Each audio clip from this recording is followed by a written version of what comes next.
Alors pour moi, l'obstacle le plus difficile quand on veut faire du pacing, surtout quand on débute, c'est la volonté de vouloir tout maîtriser. C'est un très gros défaut parce que souvent avec le pacing, on nous demande d'anticiper, etc.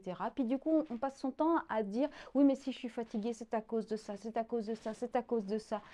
Euh, il y a des choses qui sont inexplicables et il faut dépasser, on va dire, pour moi, le côté, je ne sais pas comment le dire, tout acte n'a pas forcément les mêmes conséquences et il y a tellement de paramètres à prendre en compte qu'il est impossible, nous, humainement, humblement, de pouvoir tous les prendre en compte. Le... Donc en fait, il faut pas, faut arriver à lâcher prise. Alors ça, quand on veut dire qu'on lâche prise, ça se fait pas dans le mental. Ça marche pas comme ça. On décide pas de lâcher prise. Ça ne marche pas. Mais comment dire euh, j'ai du mal à le dire. En fait, arriver à fonctionner au lieu de vouloir tout contrôler, petit à petit, arriver à changer de mode de fonctionnement et passer d'un mode mental à un mode plus intuitif. C'est cette bascule qu'il est important de faire parce qu'avec le pacing, pour des personnes qui sont perfectionnistes, je crois que beaucoup de malades EM sont perfectionnistes, le pacing peut au contraire nous inciter à tomber dans notre travers perfectionniste, à vouloir faire nos tableaux de l'énergie, de tenir des indicateurs, de rentrer dans des choses super compliquées et de s'épuiser à vouloir faire comme il faut le pacing, comme il a été décrit dans un tel livre qu'on a consulté, et on veut absolument le faire tel quel. Et en fait, non.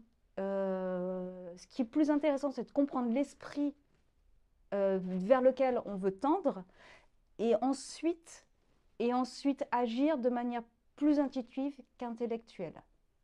Je ne sais pas ce que je pourrais rajouter d'autre, je regarde. Alors, quand on agit de manière plus intuitive qu'intellectuelle, ce qui est important, c'est de vraiment ressentir ce qu'il y a dans notre corps. Au début, on fonctionne beaucoup avec le chrono en disant je fais 20 minutes de telle activité, 20 minutes de telle activité, 20 minutes de telle activité. Sincèrement, on tient 15 jours à ce rythme-là. Hein. On ne tiendra pas plus parce que c'est insupportable. On a l'impression de ne pas avoir de vie, c'est frustrant, enfin, c'est tout ce qu'on veut. Ce qui est important, c'est petit à petit de ressentir tous les petits signaux qui sont dans notre corps, d'arriver à spontanément sentir que là, on peut continuer un petit peu plus, ça ira, ou de se dire, ah non, là maintenant, tout de suite, c'est pas grave, il me reste 5 minutes, mais c'est pas grave, j'arrête tout, je me repose, parce que là, j'ai besoin de me reposer, et je terminerai ce que j'étais en train de faire après. Donc cela nécessite aussi de communiquer avec son entourage, de leur expliquer, des fois je le dis, ne vous inquiétez pas, j'ai laissé en plan les cadeaux que j'étais en train d'emballer, je rangerai ça demain, parce qu'aujourd'hui j'en ai trop fait. Donc ça commence par ça, de communiquer et d'arriver de dire non, c'est pas grave, j'ai pas terminé. Il restait que 5 minutes d'emballage de cadeaux, mais c'est pas grave, je laisse tout en plan dans le salon, ça sera fait demain. Et moi, je m'en porterai beaucoup mieux de le terminer demain. Donc voilà, faut se dire, bah tant pis. Je ne termine pas, mais c'est quelque chose que j'ai ressenti intuitivement et que j'ai pas ressenti et que je n'ai pas fait en me disant, bah voilà, j'ai suivi mon chrono m'a dit de m'arrêter, je m'arrête, en étant bête et méchant. Voilà, au bout d'un certain temps, on se dit, non, là, je peux continuer 5 minutes, ça se passera bien. Et puis des fois, j'ai bossé que 2 minutes, mais c'était 2 minutes de trop et j'arrête.